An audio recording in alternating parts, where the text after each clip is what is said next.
Aujourd'hui, donc, on a parlé des cancers de la thyroïde et on posait la question, est-ce que l'anapathe a un rôle là-dedans? Finalement, c'est le pathologiste qui a le dernier mot pour dire si c'est bénin ou malin. D'accord? Et on a dit pourquoi le nombre de cancers a augmenté parce que, comme je le disais, il n'y a pas plus traître qu'une thyroïde qui semble bénigne. Et c'est là où on doit être plus vigilant dans notre examen de la pièce opératoire en multipliant les prélèvements. Et dès qu'on a un doute, on inclut en totalité le nodule qui nous paraît le plus suspect.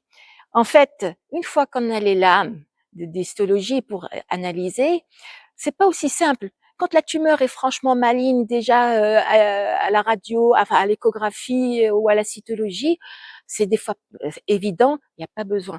Mais c'est celles qui sont plutôt dans le cadre des aspects indéterminés à la cytologie, c'est là où c'est le plus difficile avec une architecture vésiculaire et là où on doit être vigilant, examiner. Parce que quand on vous dit le carcinome de la, papillaire de la thyroïde, c'est les critères nucléaires, mais ces critères nucléaires, parfois, ils sont vraiment focalisés dans des petits endroits et on doit analyser correctement tout ça.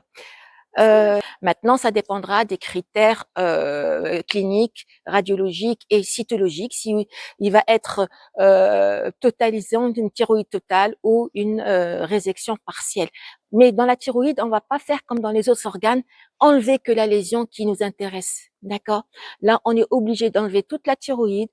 D'un point de vue thérapeutique, déjà pour l'irathérapie, mais en fait, c'est pour notre diagnostic, nous, parce que nous, ce qu'on doit chercher, c'est le rapport du nodule par rapport au tissu qui l'entoure. Et c'est là, c'est ce qu'on appelle l'infiltration ou l'effraction capsulaire sur lequel on va poser le diagnostic de malignité.